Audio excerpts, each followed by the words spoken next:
KPK menggeledah sejumlah lokasi terkait kasus dugaan korupsi di Bank Jawa Barat dan Banten atau BJB.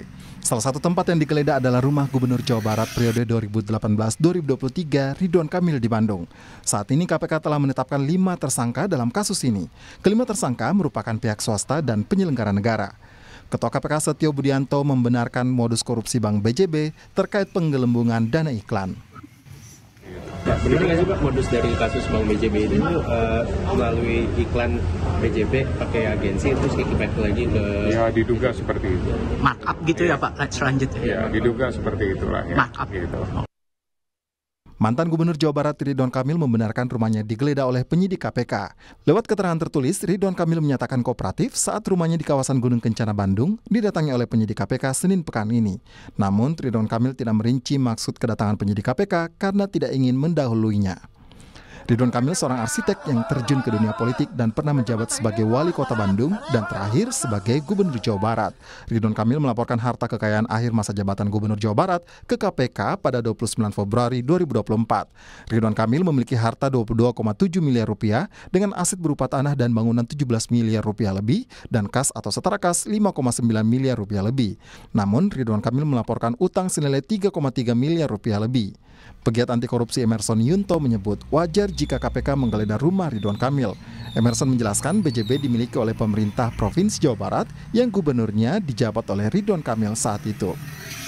Itu tentu saja mencari bukti-bukti yang mengarah keterlibatan tersangka kasus korupsi iklan BJB dan juga melihat ada tidaknya keterkaitan antara kasus korupsi ini dengan Pak Ridwan Kamil. Dan kita tahu bahwa Bank Jawa Barat dan Banten ini adalah pemilik sahamnya mayoritas adalah pemerintah Provinsi Jawa Barat, di mana KPK menyatakan akan merilis kasus dugaan korupsi Bank BJB pada pekan ini.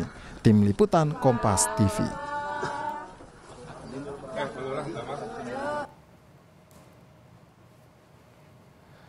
Melalui pesan singkat yang dikirimkan ke redaksi Kompas TV, Ketua KPK Setio Budianto membenarkan tengah menggeledah kantor Bank BJB.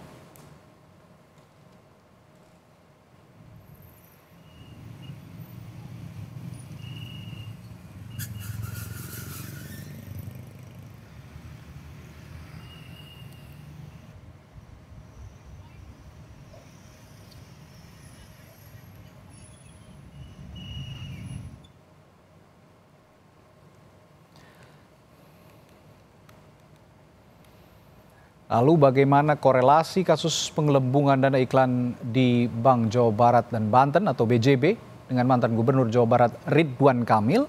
Kami bahas bersama peneliti Pusat Kajian Anti Korupsi atau PUKAT Universitas Gadjah Mada UGM, Zainur Rohman. Selamat petang Mas Rohman. Selamat petang Bang Radi. Baik, Mas Rohman. Ini hasil konfirmasi KPK katanya biaya iklannya sampai 9,7 miliar rupiah. Tetapi yang ditagihkan 41 miliar rupiah lebih. Nah ini berarti modusnya memang sesuai yang dikonfirmasi oleh Ketua KPK ya? Kalau menurut Anda bagaimana? Ya ini memang modus utamanya adalah markup. Di mana yang dicas kepada Bank Jabar Banten itu hampir sekitar 40 miliar, tetapi yang dibayarkan kepada medianya itu hanya sekitar 9 miliar. Mengapa bisa begitu? Karena menggunakan agency advertising. Ada 6 agensi yang digunakan. Nah, pemilihan 6 agensi ini diduga juga diatur sedemikian rupa. Saya melihat ini ada pemecahan paket sehingga ini menghindari ketentuan untuk adanya tender. Yang kedua adalah saya melihat ini dari konstruksi perkara dan juga audit yang pernah dilakukan di tahun 2024. Agensi advertiser ini juga ada yang membelanjakan iklannya ke media yang tidak jelas, bahkan sekarang sudah tidak ada, bahkan hanya pinjam bendera untuk mengeluarkan uang. Nah, kalau kita lihat, maka dari awal ketika sudah ada niatan dengan melakukan pengaturan sedemikian rupa terhadap vendornya, kemudian pengeluarannya juga ada markup yang sangat besar, maka saya lihat ini ada sebuah kesengajaan by design untuk melakukan korupsi terhadap biaya iklan ini. Atau jangan-jangan memang iklan di BJB ini dari awal sudah diniatkan untuk diambil untuk suatu kepentingan-kepentingan tertentu yang melawan hukum. Oleh karena itu, penyidikan dari KPK penting untuk bisa membuka kepada publik siapa saja yang menerima aliran dana dari perbuatan melawan hukum, melakukan korupsi dari belanja iklan BJB tersebut, dan untuk apa sih? Kenapa kemudian markup-nya sedemikian besar? Kita ingat di tahun 2024 itu, Bang Radi, ada momen-momen politik di mana para politisi membutuhkan dana politik yang sangat besar, Bang Radi. Oke, Mas Rohman. Kalau gitu saya mau tanya soal relevansinya juga dan korelasinya juga dengan mantan Gubernur Jawa Barat Ridwan Kamil yang kemarin konon rumahnya digeledah oleh KPK. Pertanyaan saya adalah sejauh mana sebenarnya tanggung jawab hukum seorang kepala daerah, karena pada saat itu Ridwan Kamil, pada saat kasus ini bergulir Ridwan Kamil masih menjadi Gubernur Jawa Barat. Sejauh mana tanggung jawab hukum seorang kepala daerah terhadap tindakan korupsi atau yang saat ini terjadi di Bank Jawa Barat sebagai badan usaha milik daerah seperti Bank BJB ini, Mas Rohman?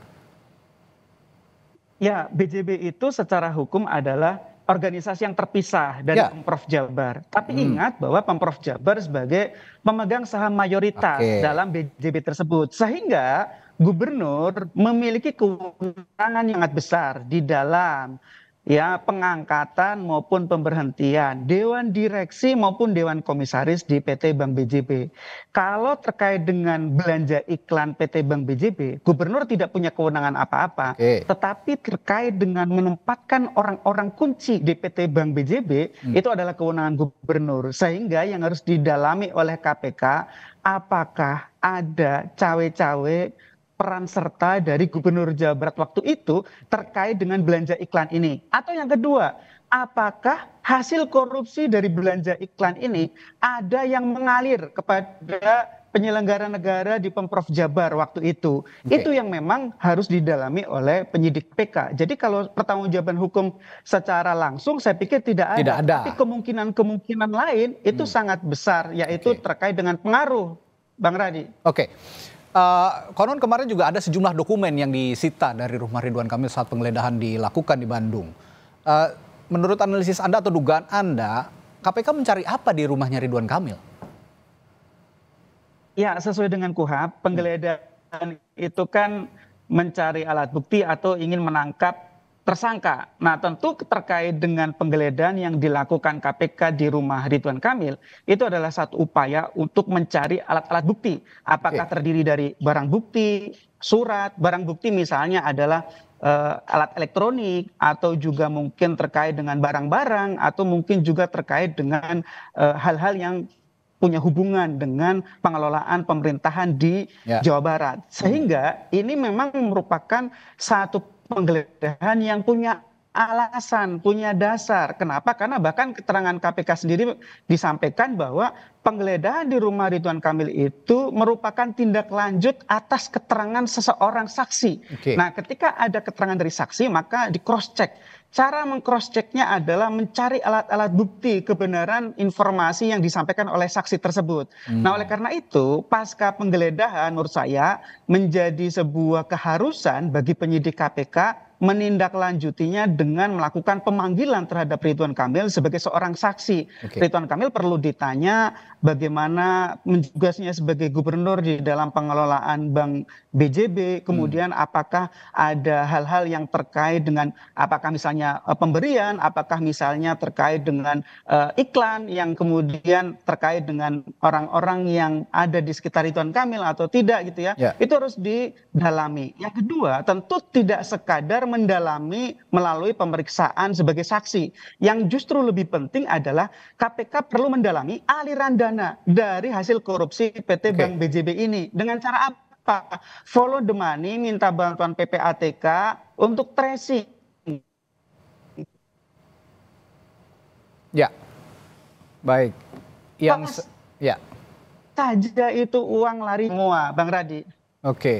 Follow the money itu kata yang atau kalimat yang saya catat tadi. Ini salah satu cara sebenarnya yang cukup mudah ya untuk mengikuti perjalanan kasus ini. Apakah ada keterlibatan pejabat publik tertentu dalam kasus korupsi di Bank Jawa Barat ini? Lalu begini, Mas Rohman, sebenarnya gini, untuk menghindari trial by the mass gitu ya, trial by the press ataupun juga dugaan-dugaan anasir-anasir liar di luar. Bagaimana sebenarnya mekanisme hukum dalam menilai dan membuktikan keterlibatan seorang pejabat publik atau mantan pejabat publik dalam kasus korupsi yang melibatkan pengadaan barang dan jasa seperti dugaan pengelubungan biaya iklan di Bank Jawa Barat dan Banten ini, Mas Rohman? Ya, publik juga harus dididik untuk memahami. Yang pertama adalah Ridwan Kamil sampai saat ini statusnya adalah saksi. Betul. Ya, tidak ada ya satu predikat yang melekat pada diri Ridwan Kamil terkait dengan kasus korupsi ini. Saat ini hanya saksi, sehingga kita harus mengutamakan prinsip presumption of innocence, prinsip asas praduga tidak bersalah. Ya. Yang kedua, tetapi kita juga harus terbiasa ya, kalau misalnya ada penyelenggara negara yang dimintai keterangan oleh penyidik, maka kita harus biasa saja menanggapi itu. Dengan cara apa ya? Dengan cara bahwa itu merupakan satu proses yang wajib di dalam upaya untuk menghadirkan keadilan substantif di dalam mengusut perkara korupsi. Yang ketiga, tetapi demikian penyidik juga tidak boleh semena-mena di dalam melakukan misalnya upaya-upaya paksa. Upaya paksa mulai dari penggeledahan, penyitaan, apalagi nanti misalnya kalau terkait dengan penetapan tersangka atau misalnya penangkapan, semua harus didasarkan kepada ketentuan peraturan perundang-undangan. Kalau penyidik mengikuti aturan perundang-undangan, maka penyidik tidak akan dituduh misalnya melakukan karakter assassination gitu ya. Dan menurut saya kasus ini sangat bagus bagi KPK untuk menunjukkan kinerjanya. Selama ini ada tuduhan bahwa KPK itu lebih banyak menyikat oposisi gitu ya. Nah ini kan kalau kita lihat dari kelompok politik sepertinya ini bukan oposisi begitu ya. Nah ini kesempatan bagi KPK untuk buka semua di depan meja hijau siapapun itu. Apakah juga misalnya termasuk ada kaitan dengan pendanaan politik di tahun 2024. Karena ini ratusan miliar kerugian keuangan negaranya. Satu lagi ada informasi di tahun 2024 ya bahwa KPK pernah melakukan penggeledahan rumah salah satu orang auditor yang membuat audit terhadap dugaan korupsi belanja iklan PT Bank BJB ini. Nah, publik juga bertanya, sampai sekarang tidak ada kelanjutannya, apakah itu memang tidak terkait atau ada keterkaitannya. Itu juga KPK harus terbuka, harus transparan, akuntabel kepada publik. Sehingga menurut saya ini waktunya KPK tunjukkan kinerja mereka. Selama ini KPK dibanding-bandingkan dengan kejaksaan tangani kasus besar, KPK belum. Nah ini kasus lumayan, ratusan miliar, sehingga publik berharap agar KPK bisa tuntaskan, juga agar aset recovery-nya bisa optimal, bisa dikembalikan kepada keuangan negara, kemudian semua pihak yang ikut melakukan kejahatan dan menikmati hasil kejahatannya bisa dimintakan pertanggungjawaban secara hukum pidana, Bang Radi. Ya, saya ini sebenarnya sangat-sangat tidak mau mencampur adukan antara urusan politik dan hukum, tapi ya mau bagaimana, seperti yang Anda utarakan juga tadi bahwa urusan hukum muaranya dari urusan politik juga. Ada penggalangan dana untuk politik yang berujung kasus-kasus korupsi. Nah, yang saya ingin tanyakan juga, apakah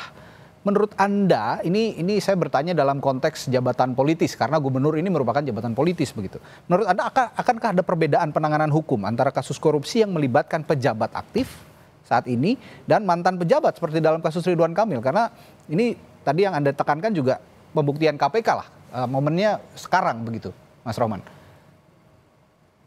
Ya, tentu penyidik biasa menangani berbagai macam tantangan dan hambatan ya. Ada hambatan-hambatan dalam bentuk intervensi. Intervensi juga datangnya bisa dari internal lembaga sendiri, bisa dari eksternal. Dari eksternal bisa datang dari pejabat yang punya posisi yang sangat tinggi, atau mungkin bahkan dari lembaga lain yang punya fungsi sama, yaitu sesama APH begitu ya. Sehingga memang biasanya ya penyidik akan punya tantangan lebih ketika seorang tersangka atau seseorang yang sedang diproses itu memiliki jabatan aktif. Kalau jabatannya sudah non-aktif, sudah paripurna, biasanya hambatannya jauh lebih rendah. Tetapi seharusnya dari sisi hukum, siapapun pelakunya, siapapun orang yang sedang berhadapan dengan proses pidana, seharusnya tidak akan ada perbedaan perlakuan. Karena kan prinsip dasarnya adalah seluruh warga negara memiliki kedudukan yang sama di hadapan hukum. Tapi kan praktiknya tidak seperti itu juga. Ya. Hambatan-hambatan itu real. Dari dulu juga KPK menangani kasus korupsi pejabat aktif selalu mendapatkan tekanan. Bahkan ada yang disebut sebagai corruptor fight back, perlawanan balik dari koruptor, dari orang-orang yang memiliki jabatan tinggi, memiliki kewenangan, memiliki jaringan, memiliki kedudukan-kedudukan sumber daya yang besar, sehingga untuk kasus ini menurut saya ini menjadi pembuktian dari KPK. Syukur-syukur KPK bisa membuktikan kemana larinya dana ini dengan lengkap gitu ya. Karena biasanya dalam penegakan hukum, penegak hukum itu yang penting bisa membuktikan sangkaan kemudian diubah menjadi dakwaan, asal sudah terbukti kemudian kadang-kadang penyidik sudah puas. Tetapi aset recovery, kemana saja aliran dana itu, kadang-kadang itu tidak menjadi sesuatu yang prioritas. Padahal itu yang justru lebih penting, agar kerugian keuangan negara bisa dikembalikan ke kas negara sehingga rakyat tidak mengalami kerugian ganda. Oke, Bang Rai. Ini jadi pembuktian sekali lagi digarisbawahi bagi KPK, ya kalau tidak mau lembaganya disebut sebagai alat politik, ya buktikan seprofesional mungkin urusan-urusan politik dipisahkan dengan kasus-kasus hukum secara profesional, termasuk yang banyak menjerat pejabat-pejabat publik maupun pejabat-pejabat yang memiliki jabatan politis, begitu kira-kira. Baik, terima kasih peneliti Pukat UGM Zainur Rahman telah berbagi perspektifnya di Sapa Indonesia malam hari ini. Sampai jumpa lagi, Mas Roman. Sampai jumpa.